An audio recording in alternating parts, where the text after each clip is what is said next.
Pai Delma, Grupo de Estudos Clássicos da Faculdade de Educação da Universidade de São Paulo. Olá, estamos começando mais um episódio do nosso podcast aqui, da reunião do Grupo de Estudos Clássicos da Faculdade de Educação da Universidade de São Paulo, Pai Delma. E nessa edição nós vamos tratar de um assunto que não é diretamente ligado aos estudos clássicos, ou à filosofia, à história antigas.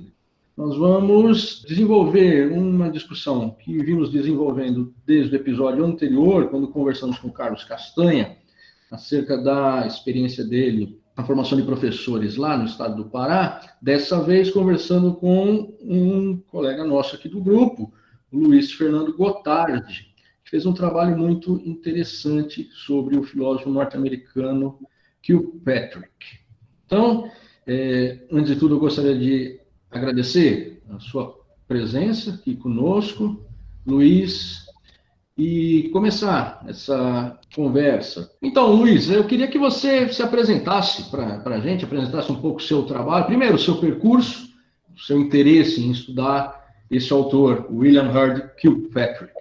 Bom, olá a todos, espero que vocês estejam bem. Eu agradeço a oportunidade, né, de estar pondo esse trabalho, né, do que foi a pesquisa, ou a essência do pensamento de Kilpatrick. Eu começaria dizendo que Kilpatrick é um autor dentro da escola ou da corrente pragmatista. Ele é muito próximo a Dewey, a George Mead e Charles Peirce. Então, ele trabalha dentro dessa linha. Ele trabalhou também o nascer da psicologia behaviorista, mais particularmente com Edward Lee Thorndike. Ele foi colega de Thorndike no Teachers College da Universidade de Columbia. Ele bebeu nessa fonte, então todo o trabalho dele fica melhor compreendido ou mais claramente compreendido se a gente levar em consideração esse contexto. Como é que você chegou até Kilpatrick? Porque você fez uma dissertação de mestrado. Seu mestrado foi sobre Kilpatrick. É um belo trabalho que eu tive a chance de ler. Você chegou até esse autor por quê? Como? Então, inicialmente, eu tenho um interesse pela escola nova, pela escola democrática, particularmente pelo movimento escolanovista, e Anísio Teixeira, Lourenço Filho. E esses autores, inclusive textualmente, Anísio Teixeira deixa claro, né, Lourenço Filho também, que eles foram estudiosos de Dewey e Kilpatrick. E a minha pergunta inicial no mestrado era em que Anísio Teixeira se distancia de Dewey? Porque Anísio Teixeira trouxe claramente a filosofia da educação de Dewey para o Brasil, né?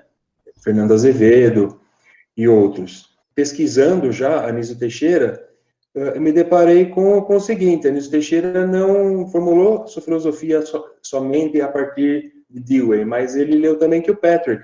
Então, Kilpatrick tem algumas tensões, inclusive, em relação a Dewey, relacionadas principalmente à centralidade da criança em relação ao currículo escolar. Quem é mais importante ou quem vai na frente? É o interesse da criança ou é a necessidade da sociedade? Então, esse é um ponto de conflito, ou pelo menos foi durante algum tempo, um ponto de conflito entre Dewey e Kilpatrick.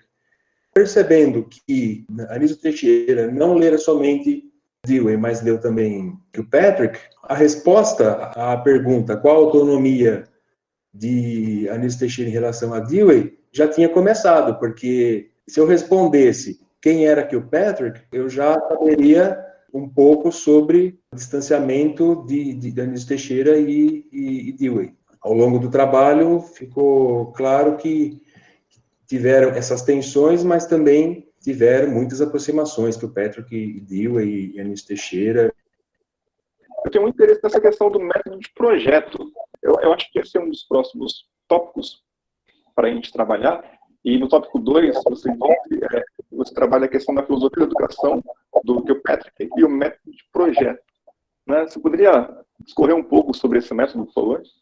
Patrick, ele sempre esteve envolvido com a matemática. Ele se formou matemático, deu aula de matemática na high school e na universidade. Em determinado momento, ele percebeu que a metodologia utilizada por ele, que ele mesmo diz que era baseada em oferecer exercícios e cobrar as respostas num livro, em certo momento, ele percebeu que aquilo não estava mais atingindo os alunos, ou nunca atingiu, e ele passou a perceber que nunca atingira os alunos da forma que ele gostaria. Então, ele passou a pesquisar mais sobre educação. Então, ele passou a ler Pestalozzi, passou a ler Froebel, e como professor universitário na Universidade de Mercer, passou a coordenar uma revista de cunho filosófico, e nessa revista tinha um grupo de discussão que fomentava o conteúdo, né? E nesse grupo tinha textos, por exemplo, de William James e outros autores da filosofia. E ele se interessou pela filosofia, então ele foi deixando um pouco a matemática de lado e passou a trabalhar com a filosofia, a pedagogia. Nessa revista ele teve contato com a obra de William James. O Patrick, ele até certo ponto da carreira, ele era conhecido como discípulo de Dewey. Então, ele escreveu em 1918 um artigo chamado Método de Projeto. Ficou conhecido como a identidade de Kilpatrick como teórico ou como pedagogo. O método de projeto para Kilpatrick, ele está menos semelhante a um projeto que nós desenvolvemos na escola específico, por exemplo, o infantil. Você vai desenvolver um projeto Animais do Jardim, ou você vai desenvolver um projeto sobre a água, um projeto sobre sustentabilidade, um projeto do Grêmio Estudantil. O método de projeto de Kilpatrick está mais próximo do projeto à la Paulo Freire, embora ele não tenha tanta proximidade assim com Paulo Freire. A concepção de projeto dele é mais ampla. Então, não é como assim, eu tenho uma pedagogia e dentro dessa pedagogia qualquer, eu desenvolvo um projeto. Não, ele pensa a escola como um projeto. Então não é aquela coisa assim, o projeto desse grupo de alunos não encaixa com aquele outro, e a outra sala trabalha numa linha tradicional, a outra não. É uma pedagogia em si, como projeto, a escola como projeto. Tudo nasce em Kilpatrick do ato intencional. Ele pensa assim, bom, o que há na vida, na experiência humana, que é a base do raciocínio, da conduta, da moral, da ação? É o agir intencionalmente, é a presença de uma intenção na ação. Então, essa intenção, ela é algo pequeno, muito breve. Porém, se nós considerarmos o conjunto de intenções que nós temos, interligadas, se nós organizarmos essas intenções, se nós dermos qualidade de pensamento para essas intenções, né, uma organização com qualidade, nós vamos ter um projeto. E não necessariamente um projeto na escola, pode ser um projeto de vida. Você pode ter um projeto de mestrado, você pode ter um projeto de construir uma casa, você pode ter um projeto profissional. Então, o ato de projetar, ele é intrínseco à ação humana. E a partir do ato intencional, que permeia toda a vida humana, consciente no sentido da pessoa que sabe o que está fazendo, ele pensou, bom, então se a vida é feita de atos intencionais, a educação também deve sê-lo. Então, como que eu posso, a partir da ideia de intenção, né, do ato intencional, elaborar uma pedagogia, elaborar um método de ensino? Ele elaborou o método de projetos. Ele tinha, próximo dele, Eduardo Lee Thorndike, ele tinha Dewey, né? Então, o método de projeto, o texto método de projeto, de 1918, ele tem essas duas bases, embora ele não precisasse, penso, da sustentação de Thorndike, que é da psicologia. Somente com Dewey, eu penso que ele conseguiria deixar o arquivo dele bem argumentado. Penso que o Patrick poderia ter escrito 2 artigos sobre método de projeto. Um em 1918, que ele escreveu, e outro em meados de 40, porque ele tinha outra visão da educação nesse período, a partir desse período, a partir de meados da década de 30, década de 40. pela influência de Mead. Por quê? Porque o Patrick, assim como o Dewey, tem base darwiniana. Então, a aprendizagem para que o Patrick é a forma cultural de se dizer adaptação na biologia. Então, o que o biólogo Isso é muito diz, interessante, hein? o ser se adaptou ao ambiente, que o Patrick diz, o aluno aprendeu. Diante disso, ele coloca no método de projeto, no artigo de 18, a concepção de método de projeto para ele ali é uma concepção behaviorista ainda, porém tem um pano de fundo da democracia. É impressionante como ele... Como é que concilia isso, né? Exatamente, como que ele conseguiu isso? Ele conseguiu porque ele entende a democracia como algo permanente, mas a democracia em si, ela não é permanente. A democracia está sempre em mudança. A democracia tem o princípio de adaptação dentro dela. A democracia muda, mesmo sendo democracia. A democracia de hoje não é a democracia de amanhã. Então, por isso que muitos dizem, mas que o Patrick, ele é a favor da mudança, né? Em 26 ele escreveu Educação para uma Civilização em Mudança, mas então eu tenho que mudar da democracia para outro regime? Então, a própria democracia está em mudança. O que acontece? Quando ele pensa numa base comportamentalista, você tem o arco reflexo de estímulo-resposta. O estímulo do ambiente e a resposta da pessoa, ou do organismo, ou né, do ser vivo. Com o passar do tempo, que o Patrick foi percebendo que essa maneira de conceber a educação, ela era estática, que o Patrick foi levado pela mudança econômica e social dos anos 30 a perceber que nós precisaríamos de uma educação mais dinâmica, de uma educação que não estava de acordo com aquele esquema do arco reflexo estímulo-resposta. Ele queria algo mais de acordo com a natureza humana. Interessante essa ideia, porque nessa educação, nessa conexão entre educação e democracia, tanto a democracia quanto a educação, isso bem de acordo com as teses do John Dewey, tanto uma quanto a outra não possuem um alvo dado, não é? Elas têm mais uma forma do que um conteúdo. Digamos, a forma que é se a gente pode pensar nos termos evolucionistas, ou evolucionário, não sei que termo, palavra usar, ela é dada, ou seja, o ser se adapta, e isso na educação implica que o ser se educa. A própria vida é um processo de adaptação e de educação, no sentido de que a educação é um certo tipo de adaptação, uma adaptação que passa pelo funcionamento mental. Só que não há um alvo, não é? No sentido de é preciso aprender tal coisa e tal coisa desde sempre deve ser aprendida. Não, a modificação, esse processo de modificação, que é o processo de adaptação ou de evolução, ele leva aqui a necessidade de aprender também a toda hora mude os seus alvos. Quando você fala que a democracia não é a democracia de ontem não é a democracia de hoje. Isso é bastante interessante, porque o processo de modificação e de adaptação implica na própria adaptação e modificação da forma, né? O que se preserva é a própria ideia de mudança. A ideia de mudança se preserva. Aí o que acontece? O professor, ele tem que criar, eu não sei se é essa palavra que ele utiliza, ele tem que criar para que o ensino daquele conteúdo consiga se relacionar com os impulsos da criança, mas os impulsos que já estavam dentro dela.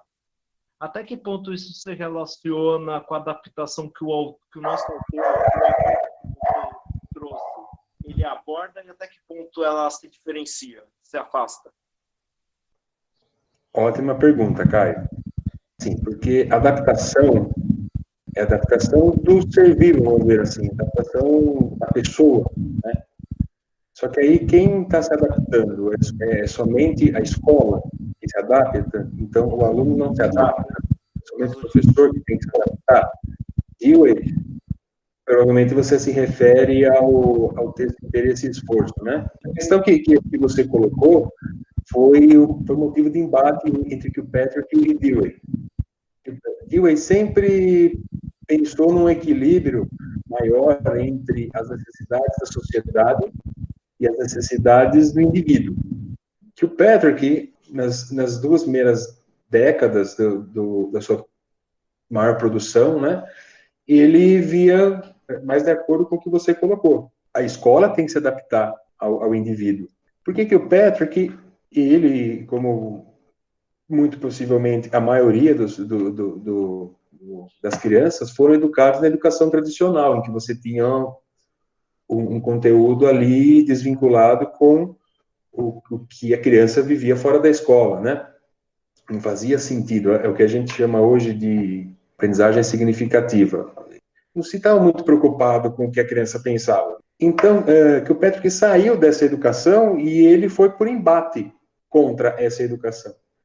E ele foi, provavelmente, para o lado oposto, né? Ele enfatizou mais a preponderância do interesse da criança sobre a necessidade da sociedade. Porém, essa inversão de polaridade aí, ela ocorreu mais na prática dele. Como que eu sei da prática? Porque tem vários críticos que dizem que o ensino dele não deu certo, enfim. Mas o que ele escreveu não é isso. O que ele escreveu é que você tem indivíduo e sociedade não são entes dissociados. São coisas diferentes, são entes diferentes, mas não são dissociados. Tem uma correlação. Você tem que trabalhar com o interesse da criança, porém, como pano de fundo, uma necessidade social, que é expressa por meio do currículo. Ele deixa isso textualmente no método de projeto, que nós não devemos, os professores, os educadores, devem se render aos caprichos da criança, porque senão vira uma pedagogia não diretiva, né? E essa é principal não, mas é uma das críticas dirigidas a Kilpatrick, que ele tem uma pedagogia não diretiva, e não é. Na verdade, democracia, que parece um conceito nebuloso em Kilpatrick, não é nebuloso. Kilpatrick define democracia como o respeito à liberdade de expressão da personalidade das pessoas. O termômetro para saber se você está educando ou vivendo numa democracia, segundo os moldes de Kilpatrick, é se o indivíduo pode expressar-se ao máximo a sua personalidade e ser respeitado nessa expressão, e ao mesmo tempo que ele respeita a expressão dos outros. Muito interessante a história toda, eu me interesso particularmente por esse tema da pedagogia dos projetos, e eu tenho um monte de perguntas, mas vou tentar conter aqui. Uma delas que me veio na cabeça, existe algum exemplo, existe alguma coisa um pouco mais concreta de uma aplicabilidade desses projetos que tenha tido a mão direta lá do Kilpatrick? Alguma escola? Como que isso funcionou na prática? Teve experiências que ele colocou o método de projeto em prática, né? Teve exemplo numa escola de educação no campo e possivelmente outras. E aí cai naquela história, né? Os autores nunca são totalmente justos com a fala entre eles, né? Houve críticas de que não deu certo a pedagogia dele e tal. E ele rebateu essas críticas, dizendo que alguns fatores não foram levados em consideração. Eu não vou lembrar especificamente. Eu lembro de haver lido 3 ou 4 desses casos da pedagogia na prática, sim. Posso te encaminhar. Mas sempre cai naquela questão de, mas não deu certo porque faltou isso, ou algum elemento ali travou o processo. E para que o Kilpatrick deu certo, para o outro não deu certo. Enfim, aí dá aquela discussão. Mas, ao contrário, por exemplo, do Dewey, que teve lá, desenvolveu a ideia de escola de aplicação e tal, não houve isso a partir das teses do Kilpatrick, isso não se desenvolveu também. Eu cheguei a pesquisar, fazer uma busca de escolas, parece que tem uma escola, mas eu não vou lembrar porque faz Faz bastante tempo que eu fiz essa pesquisa. E também a gente lê o programa da escola no site da escola, é uma coisa, você ir visitar e perceber ali o local é outra, não tem como. Porque quando eu fui pesquisar Kilpatrick, a primeira coisa que eu fiz foi colocar em pauta, assim, olha, eu estou pesquisando o que o Kilpatrick escreveu, o que foi feito com a pedagogia dele, como que é interpretaram, como que é implementaram, onde foi feito, quem registrou o processo, enfim, eu não vou levar em consideração que isso demandaria uma outra pesquisa, que deveria estar lá, né? Então, eu vou levar em consideração só o que o Patrick escreveu. Uma outra que está na minha cabeça aqui, Luiz, é aquele teu interesse inicial, né? Da escola nova, os escolanovistas, e da possível influência do Kilpatrick. Fico pensando aqui especificamente no manifesto lá de 32, os signatários, né? E que causa realmente uma grande ebulição prática aqui no Brasil, né? É uma espécie de momento de ruptura com a educação jesuítica, assim, né? Que tipo de influência pode ter acontecido ali nos escolanovistas? Eu acho que um pouco da fala do Marcos vai me ajudar a direcionar a minha resposta para a tua pergunta. Porque, assim, a mudança para o Kilpatrick, ela serve como meio e, ao mesmo tempo, como fim. Por quê? Porque a democracia, ela precisa da mudança como meio para ser democracia. Agora, na escola, qual é a crítica que é dirigida a Kilpatrick e a Dewey também? Não, mas como assim permanente mudança? Você precisa chegar a algum ponto, você precisa ter um objetivo. A mudança como objetivo, ela está na educação, assim, é como comportamento, é como ensinar as pessoas, olha, para o bem da democracia, para o seu bem, para o bem de todos, é preciso mudar. Você está ensinando um comportamento de mudança para a pessoa, de adaptação para a pessoa, porém, ele é um meio para algo que vem depois, que é o respeito à personalidade, que é o conceito de democracia de Kilpatrick. Então, a mudança, ela é vista como meio e como fim. Essa é uma visão bem dewiana também, né? Você pode observar até a expressão educação progressiva. O que é progresso para Nilson Teixeira? Progresso é evolução, não necessariamente melhora. Uma visão positivista não é assim. O progresso, ele tem algo de bom. Então, nós devemos apostar no progresso. O progresso é bom em si.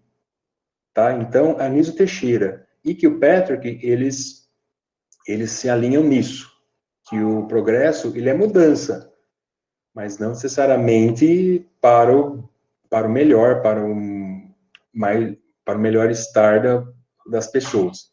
Diferentemente da visão positivista de Fernando Azevedo. Fernando Azevedo tem uma visão um pouco mais positivista, segundo o Paine, né? Da Unesp, professor da Unesp, Pedro Paine. Tá certo? Então, eu acho que são essas, dentro do movimento da Escola Nova, teve essas nuances. Se você tivesse... essa é rápida, tem que ser rápida. Se você tivesse que apresentar, Luiz, no fim, qual a diferença entre Kilpatrick e John Dewey? Em que o pensamento do Kilpatrick se diferencia do pensamento do Dewey? Kilpatrick, ele enfatiza muito George Meade e ele cita bastante Dewey. Kilpatrick, ele sucedeu Dewey. Então, Kilpatrick teve a sua particularidade porque ele agregou outros teóricos, por exemplo, George Meade, né? Dewey tem a sua autonomia, que claro que foi influenciado por Meade. Kilpatrick tem essa diferença que eu falei da centralidade da criança no currículo, ou seja, quem deve preponderar, o interesse da criança ou necessidades da sociedade. No começo da carreira, que o Patrick se distanciava muito de Dewey, depois ele passou a se aproximar. Agora, que o Patrick, ele trabalha muito em cima de Mead, e Dewey, aparentemente, tem uma autonomia em relação a Mead. E se você pudesse falar um pouquinho para a gente sobre o George Mead? Mead foi... iniciou a psicologia social, ele concebeu a ideia de self. Então, self, o que é o self para Mead, né? O si próprio, né? Então, Mead diz que a pessoa, o self, ele é formado por dois elementos, que o Patrick chama de eu interno e outro interno, né? Ele muda a terminologia de Mead, né? Para mim, é dificuldade para dificuldade de leitor de que o Patrick Mead. Então, o self, ele é a unidade que é composta por um eu interno e um outro interno. O eu interno, ele é a porção criativa e é imprevisível da personalidade. O outro interno, que é o outro? O outro pode ser qualquer coisa que não seja eu, por exemplo. Pode ser uma outra pessoa, pode ser um animal, pode ser um filme, pode ser um livro, pode ser um objeto, pode ser uma música, pode ser uma sensação, uma obra de arte, qualquer coisa que não seja eu. Então, Mead diz, para que o eu interno se manifeste, ele precisa de convenções, ele precisa de material convencional para se manifestar, inclusive a linguagem. Então, é o outro interno que é formado pelo convencional, por aquilo que é externo, por aquilo que foge do controle. Eu concebo, parece que eu me coloco no lugar, parece não, eu me coloco no lugar do outro, tá? Então, só que esse colocar no lugar do outro não é somente imaginar o outro, você subtrai mesmo, você captura frases, construções, jeito de se posicionar, jeito de colocar a mão aqui, o chapéu, o óculos, a barba ou não, entendeu? Então, nós somos como se fosse um mosaico. Então, nós temos, né, vamos dizer assim, dessa maneira mais simples, o nosso self, né, a nossa personalidade, ela é composta por uma parte criativa, imprevisível, e uma parte que é o mosaico daquilo que eu capturo da minha experiência. Mas esse eu criativo, ele tem uma relação, ele mantém aquele conceito do ato Intencional. Ato intencional. Tem uma relação entre esses dois, esse elemento do ato. Porque me pareceu que lá pela década de 30 ele vai ter uma ruptura de pensamento, não é isso, Luiz? Ele mantém esse conceito e tem uma relação com esse eu criativo? Boa pergunta. Também gostaria de perguntar isso para o Patrick. Por quê, Carlos? A sua pergunta vai ao encontro daquilo que eu venho pensando faz um tempo. Quer dizer, o Patrick poderia ter escrito 2 artigos intitulados Método de Projeto. Um é escrito Método de Projeto, 2 pontos, e o ato intencional, né, algo relacionado ao ato intencional. E na década de 30 e 40 que você colocou, exatamente, ato intencional, 2 pontos, princípio do eu-outro, do self-obra. É outra chave. Por quê? Porque Mead traz aí um novo elemento que é a empatia, a alteridade, intrínseca ao processo educativo. Que é diferente, que você fala assim, pô, mas ele pode aprender alteridade, pode aprender empatia, pode aprender solidariedade, ele pode aprender por meio do behaviorismo. Então, eu não sei se eu posso afirmar isso. No limite, poderia aprender? Não sei. Mas é essa a inovação que Mead trouxe para a visão de método de projeto do Kilpatrick. Quer dizer, eu consigo... Como que seria, ou qual a importância do método de projeto, ou como que o método de projeto caminha para a construção do eu e do outro?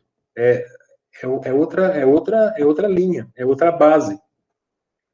E esse seria um texto que o Kilpatrick não escreveu. Ele comentou, mas ele não sintetizou num texto. Excelente pergunta, Carlos. É a pergunta que eu tenho também. É uma curiosidade. Será que ele leu Freud, Luiz? Ele fala de Freud, mas ele não navega na psicanálise. Ele cita Freud assim como pensador, sabe aquela, olha, pensadores da nossa época, como Freud, como, enfim, ele vai falando, mas ele não trabalha, né? Ele não trabalha. Cita Marx, mas ele não é marxista. Ele está no espírito do tempo, né? A impressão que o Carlos, eu acho que essa foi uma... Quando chegou em Mid, aí as coisas começaram a encrencar, né? Quando você chegou em Mid, aí as coisas começaram a ficar mais confusas, mesmo a tradução e a interpretação do self, em que o Petra e tal. Mas a impressão que eu tenho, não sei se estou certo, e o Carlos pegou bem isso, né, ao perceber essa conexão, eu acho, é que o MID começa um diálogo com autores que depois vão ser muito importantes também no desenvolvimento da psicologia, não da psicanálise, né? Esses autores como Mead, o próprio Mead, mas esses autores que vão dar uma ênfase grande a um aspecto da subjetividade, né? Da interioridade. Parece que o John Dewey, posso estar errado, vocês me corrijam, mas parece que em comparação com o Kilpatrick, é como se o John Dewey ainda estivesse bastante ligado, como todo mundo sabe que ele está, mas às chamadas ciências duras, ao método científico no modelo das ciências duras, enquanto que o Kilpatrick ele começa a se deslocar em direção à psicologia, em direção a um certo desenvolvimento psicológico, que não se refere mais a parâmetros ou a molduras ou enquadres de uma ciência aos moldes das ciências duras ou ciências experimentais, né? Não sei se eu estou falando bobagem. Não, absolutamente, está corretíssimo. Pelo o que eu sei, o que eu li, o que eu pesquisei, é justamente isso, Marcos. Você pegou mais ainda da distinção entre Kilpatrick e John Dewey, né? De fato, né? Porque John Dewey escreve como pensamos, aí tem o método de como pensar, e isso tem que ser aplicado, né, na nossa vida cotidiana, enfim, né? Que é uma das tendências que o Kilpatrick coloca na Educação para uma Sociedade em Transformação, é essa. Uma delas é a cientificização da vida cotidiana. As três tendências que o Kilpatrick colocou: a industrialização, a integração social e a cientificação. O método científico, ele escapa do laboratório e pega todo mundo na vida cotidiana. Então, tudo que você vai falar, não, mas é cientificamente provado que a gema do ovo é boa, não é? É cientificamente provado que se eu pular com o pé direito eu vou emagrecer, porque tem um artigo. É isso. A cloroquina cura a Covid. Alguém escreveu a ideia da... Isso tem duas faces, né? Uma é que você acaba revestindo, você procura revestir todo o discurso de autoridade, você procura revesti-lo sempre da autoridade da ciência, mesmo quando isso é uma farsa, não é? Nós vimos isso com a cloroquina, nós vimos isso com os vermífugos, no caso da Covid.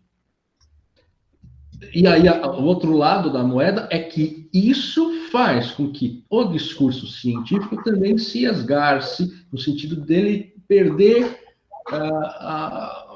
muitas vezes, a sua importância. Tudo vira ciência, no fim, nada é ciência. Você falou muito bem, né? Quem que nós vamos ouvir? Nós vamos ouvir as avós, nossas avós, nossas mães, que nos dizem como cuidar da criança pequena, pois foi assim que elas cuidaram, ou nós vamos ouvir a voz do especialista. Mas a voz do especialista chega até nós num ruído tão grande, carregado de informações tão díspares, que, no fim, essa voz do especialista, muito provavelmente, se coadunaria, se harmonizaria com a voz da experiência, porque elas não estão descoladas, né? Só que há uma pletora, um enxame de vozes dizendo-se científicas, e nós, no fim, não sabemos a quem recorrer, e acabamos também por desvalorizar a sabedoria, digamos, a experiência do antigo. Me interesso muito sobre o tema. Na formação lá na Faculdade de Educação, eu não tive contato com a pedagogia do projeto, fui ter agora trabalhando. A minha escola adota a pedagogia do projeto em LPL, língua portuguesa. Então, eu estou trabalhando esse ano todo com o 6º ano, baseado em pedagogia do projeto. Então, me interesso muito, e eu acho que é preciso bastante ter esses temas na academia, ter mais teses, mais produções como a sua. Acho bem importante. E você até citou o artigo de 1918, lá, o método de projeto. Tem uma questão do ato intencional, né, que eu fiquei pensando. Ele oferece vários exemplos, né, o Kilpatrick. Ele dá o exemplo desde um menino que quer lançar um jornal da escola, né, neste artigo, até, por exemplo, até os grandes gênios, né, da ciência e da cultura ocidental de uma maneira geral, né, o Newton, explicando os princípios da dinâmica terrestre, ou Leonardo da Vinci, da questão da última ceia. Apesar de variadas distinções, e aí isso está até discutindo com um grupo de professores, todos os exemplos parece que tem um eixo comum, que seria uma ideia de, ali, a questão da emoção, do ato intencional, a questão da subjetividade do sujeito, com a metodologia correta. E essa metodologia correta seria o papel tanto dos professores, como você sempre ressalta, o ambiente escolar também propiciaria essa metodologia correta.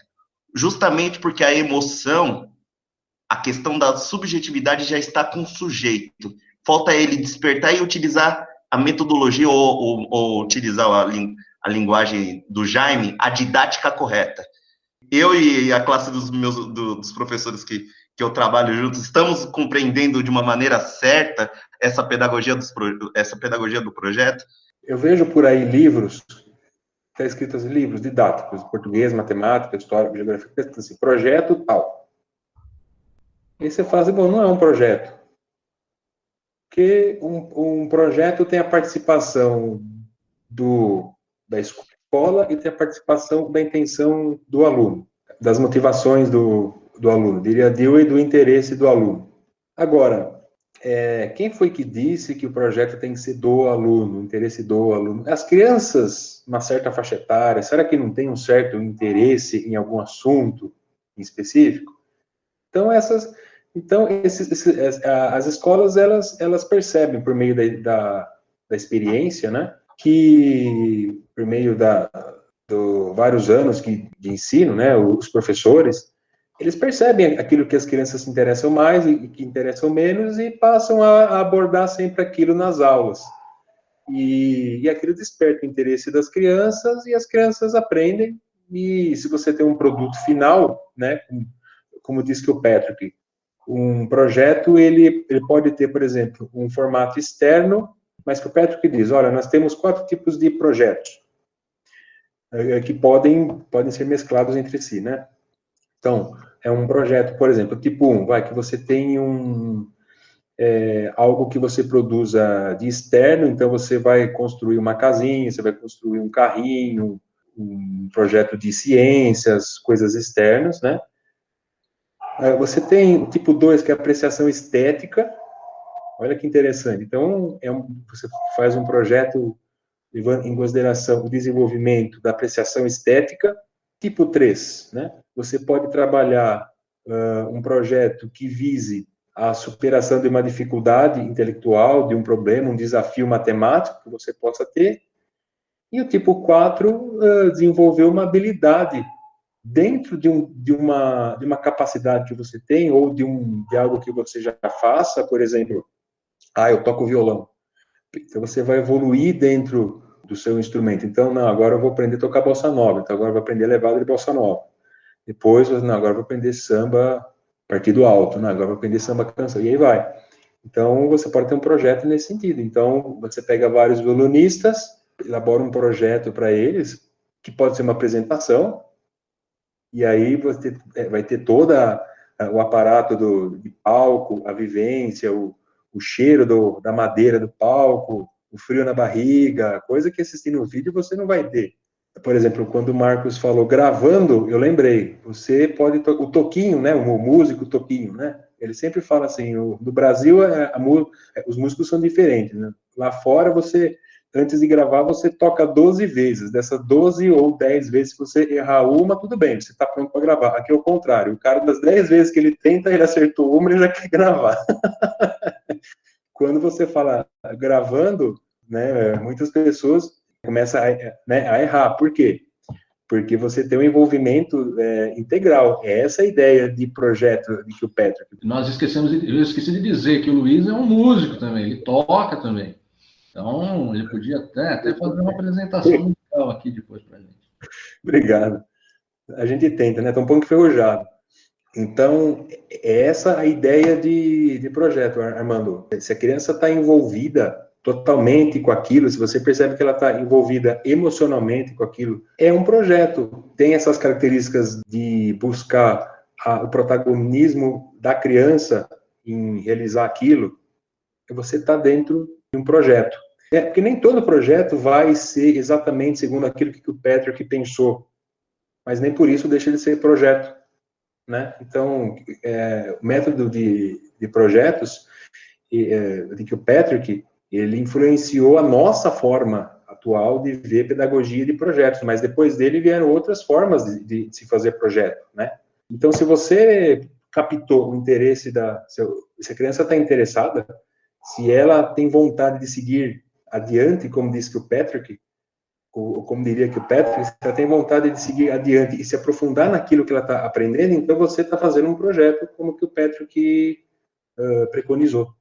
O texto, método de projeto, ele é um texto que aparentemente você lê, tá bom, é um texto sobre projetinho. Um texto, tá bom, legal.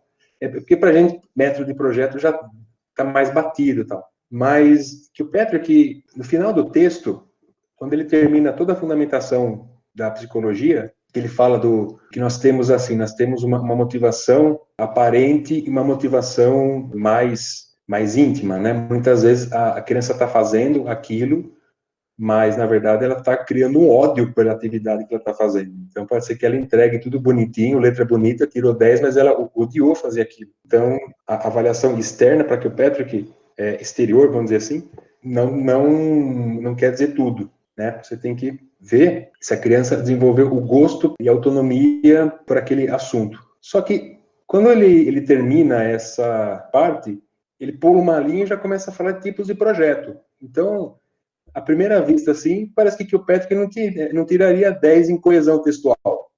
Em coerência, talvez, mas em coesão textual, ele já tinha reprovado. Mas, se a gente for analisar mais profundamente, a questão dos tipos de projeto, dá para a gente tirar muitas conclusões a partir desse trecho. Porque ele fala assim, projeto de tipo externo, né? Um produto externo, barquinho, um foguete, eu quero ser astronauta, e aí? É um projeto longo, porque o projeto pode ser curto, pode ser longo, pode ser um projeto de uma vida, um projeto profissional, né? Apreciação estética, você pode ter um projeto nisso, olha lá, você já tem algo que não é tão tangível. Uma dificuldade intelectual, que é o tipo 3 de projeto, que é o desenvolvimento de uma dificuldade intelectual. Por exemplo, então significa que você pegar uma apostila de matemática com exercícios de 1 a 100 níveis de dificuldade, eu quero aprender a resolver equação de segundo grau, definitivamente. Então eu pego aquela apostila, tem o gabarito lá no fundo, começo a fazer e vou fazendo. Isso é um projeto? E aí? porque você tem motivação intrínseca, você tem um objetivo. Qual é o produto final? Qual é o resultado, vamos dizer assim, né? Não o produto, mas o resultado final, que o Patrick diz. Você superou aquela dificuldade intelectual de matemática. Então, esse tipo 3, por exemplo, de projeto que ele coloca, a superação de uma dificuldade intelectual, por exemplo, que você tenha em matemática, em linguagem, aprender um outro idioma, pode ser considerado um projeto. Então, o projeto não é só aquela questão mais comum de aquela coisa pronta. Olha, fizemos o projeto que resultou nessa maquete, o projeto de pintura do muro da escola. Não, muitas vezes, porque o projeto, a pedagogia de projeto em que o Patrick, ela é algo mais amplo, mais profundo. Como eu disse no começo, mais próximo daquilo que Freire pensaria, ou pensou, do que de um projeto mais simples. Né? E, por exemplo, uma habilidade pessoal pode ser considerado um projeto. Qual é o produto final? É a minha habilidade. Então, é uma forma um pouco diferente do usual do termo projeto.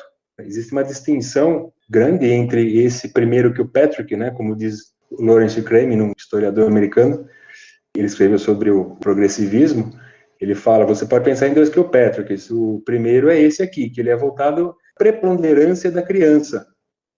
Então, este método de projeto escrito em 18 é embebido de preponderância da criança sobre a sociedade, sobre as necessidades sociais e aqueles conteúdos que vão muitas vezes contra aquilo que ela gostaria de aprender. Um segundo que o Patrick, como diz Lawrence Crane, tem outra visão, tem uma visão mais social. Então, essa preponderância da criança já não existe, existe um equilíbrio maior. E se que o Patrick escrevesse um segundo texto de método de projeto, né, como a gente estava conversando, como o Carlos Castanha citou, ele já colocaria características como empatia, já colocaria mais solidariedade. Por quê? Porque você já está em outra chave, você tem uma maior intersubjetividade em campo. Aqui você está falando muito no indivíduo. Dificuldade intelectual, de quem? De um. Habilidade pessoal, né? O tipo de projeto de desenvolver habilidade pessoal é do indivíduo, né? Você não tem assim, olha, gente, vamos desenvolver um projeto sobre a fome, vamos fazer algo sobre... Então, eu penso que o Patrick seria mais social, não que ele não fosse nesse ponto aqui, mas ele não enfatiza, bom, pelo menos não está escrito, né?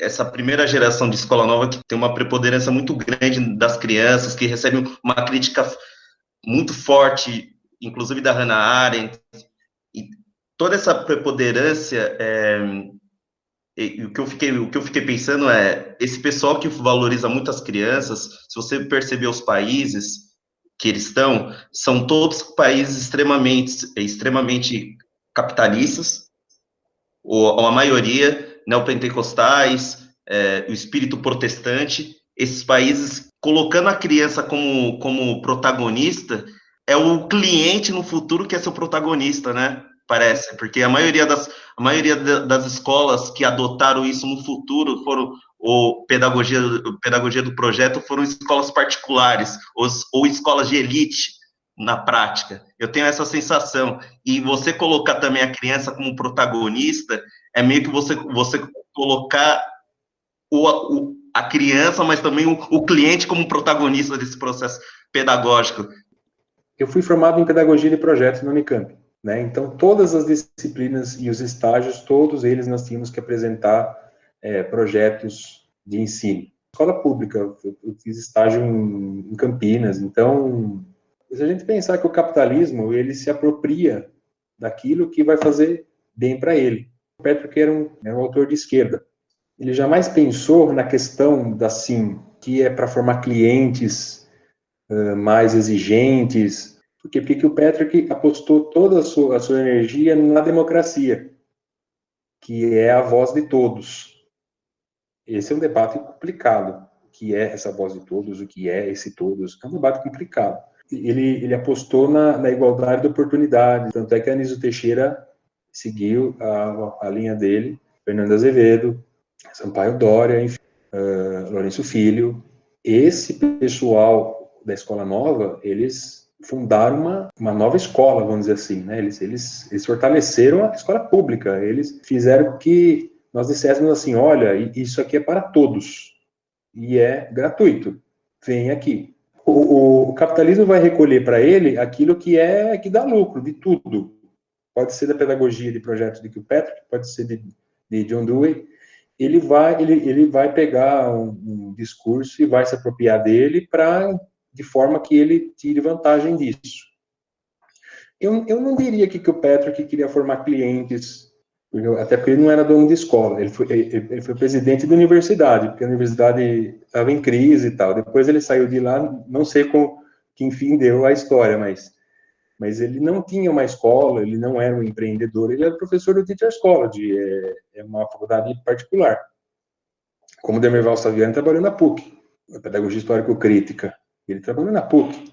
Agora, a pedagogia de projetos, eu concordo com você que estão chamando tudo de projeto, porque falar que é projeto dá um ar de inovação, dá um ar de algo que é melhor que os outros. Eu acho que é mais nesse sentido e menos do que os caras que leram mesmo, que o Patrick, que leram Dewey, que leram, enfim, Hannah Arendt. Eu acho que eles fazem o que vem, né? Você pegar uma famosa coleção, projeto tal, né? Tem lá português, matemática, aquele projeto não tem nada.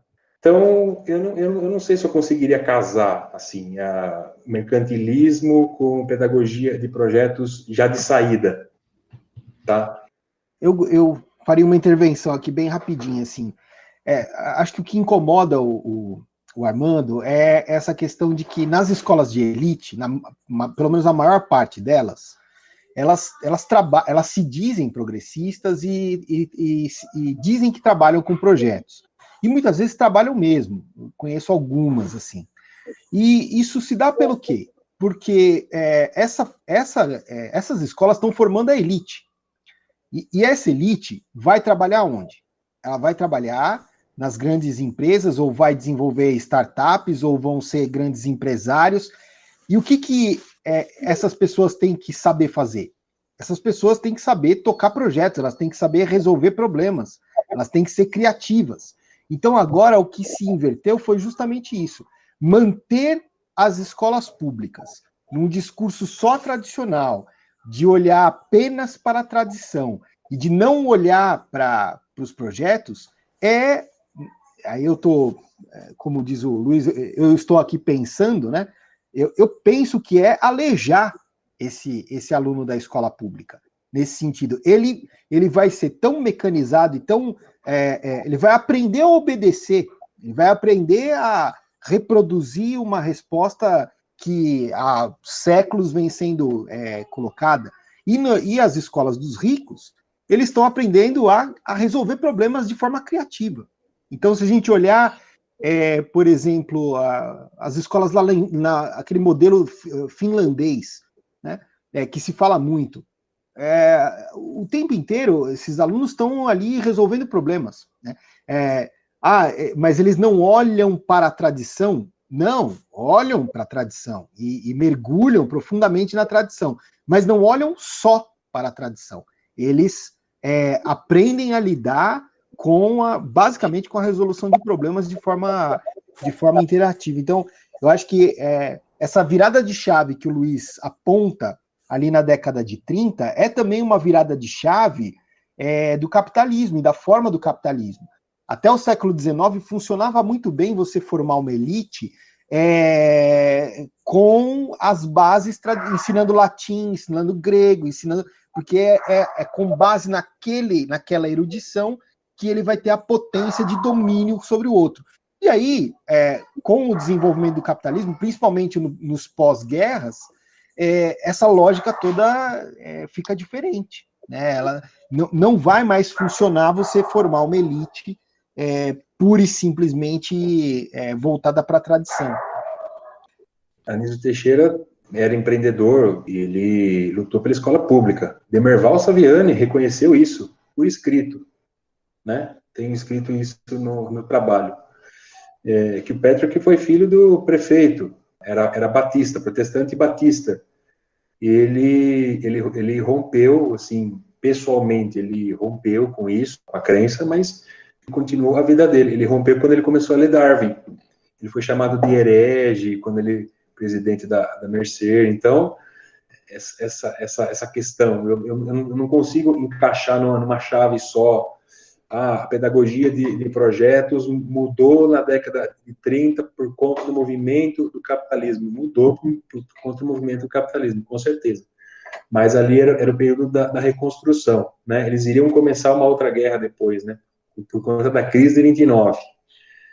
Então, mais tarde eles iam começar uma outra guerra, né? Foi o Entre Guerras. Então, eu não sei se eu consigo, pelo menos que o Petrarch, né, que é o objeto, eu não consigo, eu não achei, eu não encontrei nesse sentido uma articulação entre o lucro e a pedagogia dele. Agora, eu encontro articulação, sim, entre o lucro e a utilização do rótulo de projeto e de mentes brilhantes e de protagonismo nas escolas da elite, sim, concordo plenamente com vocês. E aí a gente tem que fazer uma diferenciação também, por exemplo, entre protagonismo e preponderância. Porque que o Petrarch coloca o protagonismo, é o protagonismo na própria aprendizagem e o protagonismo na vida. A preponderância, aí você começa a cair na questão das relações de poder desequilibrada, certo? Eu acho que tem esse detalhe também.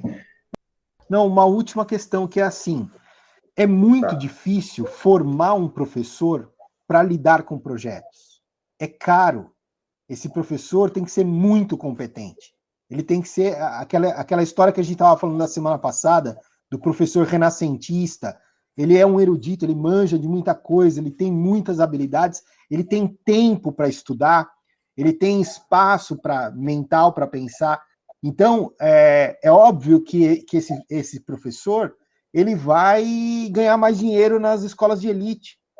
E é muito mais simples você formar um dador de aulas, como o Paulo Freire gostava de falar. É simples. Você pega ali uma apostila, um método, e sai vomitando em cima da molecada. É mais barato fazer isso. É muito mais barato. Então, tem até essa diferença em termos de valorização do próprio profissional. Né? Recomendo muito o trabalho do Gotardi. É um trabalho muito bem escrito e, para o pessoal que está fazendo mestrado, doutorado, aí, eu recomendo até ou que pretende fazer, recomendo até como modelo da escrita acadêmica. É um texto muito, muito bem escrito, muito denso, bem feito, é muito bom mesmo. Um autor pouco lido, não é? São apenas 2 dissertações de mestrado na universidade toda, as 2 na FEUSP, uma que lida mais com o aspecto da didática, não é, Gotardi? Orientada pelo professor Jaime Cordeiro na FEUSP, e a do Luiz Gotardi, que lida com a filosofia da educação do Kilpatrick. É um texto muito, muito interessante. Acho que as discussões que nós tivemos mostram muito o cenário no qual se dão essas intervenções, no qual essa filosofia e outras aparecem. E o Carlos falou isso, insistiu isso hoje, insistiu nisso na semana passada, que é o cenário de um mundo, e o Luiz também falou disso, é o cenário, nosso mundo, a cosmovisão, a forma-mente, o zeitgeist no qual nós estamos a preponderância da técnica. A técnica rege a nossa vida, e da ciência, a importância da ciência. Então, penso eu que o projeto, as pedagogias não diretivas, ou os métodos de projeto, eles, de algum modo, reelaboram, né, enquanto método, o próprio método científico. ao qual é dado um problema e ele precisa resolver esse problema. O método científico das ciências experimentais, né? O método experimental. É dado uma questão, há um problema e eu preciso resolvê-lo. No lugar de outras maneiras de se pensar a educação. Por exemplo, aquela que indica a posse de certos saberes imutáveis. Então, até um determinado momento, se eu adquiro o conhecimento de Aristóteles, era o Jaime que estuda os medievais, né, talvez concordasse comigo, se eu adquiro o conhecimento de Aristóteles, ou o conhecimento de Tomás de Aquino, ou o conhecimento que quer que seja, adquirir esse conhecimento representa uma certa modificação do meu interior, e aí o Kirkpatrick usa o termo, a partir do George Mead, o termo do self, né? Ou seja, modifica a minha interioridade de determinada maneira, e é isso que se espera. Né? Hoje o que se espera é outra coisa, é que, tendo a ciência pervadido tudo, né, nós nos moldemos também a partir desse método, o método de resolução de problemas, de solução de problemas. Isso não é um juízo, não é um juízo negativo, também não é um juízo positivo, acho que é mais uma constatação. E a educação precisa lidar com isso. De fato, quando o Carlos coloca que a educação pública pouco se preocupa, eu acho que tem menos a negligência, digamos, de professores ou de gestores, e muito mais a falta de, como você bem disse, Carlos, de formação do professor nesse sentido, falta de formação, o professor não é formado para isso. E o custo, isso é muito importante, o custo para essa formação seria enorme, muito maior do que hoje, é muito mais fácil você dar um método lá para o professor e mandar ele dar aula. Por isso a insistência que nós ouvimos, né, a própria FEUSP é muito criticada por isso, aqui tem muita teoria e tem pouca prática. Deveríamos formar o professor para dar aula. Há uma pressão muito forte que vem de fora. Eu não nego que talvez haja mesmo muita teoria, no sentido negativo, em que muita coisa é apresentada, mas ela é pouco conectada com as demandas da profissão mesmo. Eu não negaria que pode até haver esse problema. No entanto, esse discurso ele é perigoso, porque ele está dizendo assim, ao professor não é necessário que ele pense. O professor não precisa de teoria. O professor precisa apenas de um manual para ir lá e aplicar tal coisa. É um pensamento de linha de produção, né? Quase de linha de produção. Então, a formação desse professor renascentista, que o Carlos falou, professor culto, professor erudito, o professor conhece a poesia e conhece também a teoria da relatividade. Esse professor erudito, de múltiplas habilidades, a formação desse sujeito, dessa professora, é muito complicada, muito demorada. Exigiria mais tempo e mais teoria, e mais reflexão, para que se ocupasse do contexto no qual nós estamos. Então, de fato, são questões que se abrem, dificuldades que nós temos, nós que falamos aqui, nós que somos professores, né? Todos nós aqui do grupo somos professores, são dificuldades que nós enfrentamos no nosso dia a dia, na nossa realidade cotidiana. Na verdade, eu queria agradecer, eu achei muito pertinente a sua fala, assim como o Armando, eu ainda não terminei a graduação, mas eu, por enquanto, não tive nenhuma abordagem relacionada à pedagogia de projetos, eu só fui ter contato quando eu comecei a trabalhar numa escola que tem essa, enfim, né, que tem essa abordagem, uma dessas escolas de elite aí que a gente está falando. E eu achei que, pensando na minha prática e nas coisas que eu trabalho com os meus alunos, fez muito sentido a sua explanação, então queria agradecer, foi muito rico, foi muito bacana, e os colegas acabaram contemplando as minhas dúvidas, então tá tudo certo, era mais para agradecer mesmo, muito importante seu trabalho, parabéns. Obrigado, Daniela, obrigado pela gentileza. Pai Delma, Grupo de Estudos Clássicos da Faculdade de Educação da Universidade de São Paulo.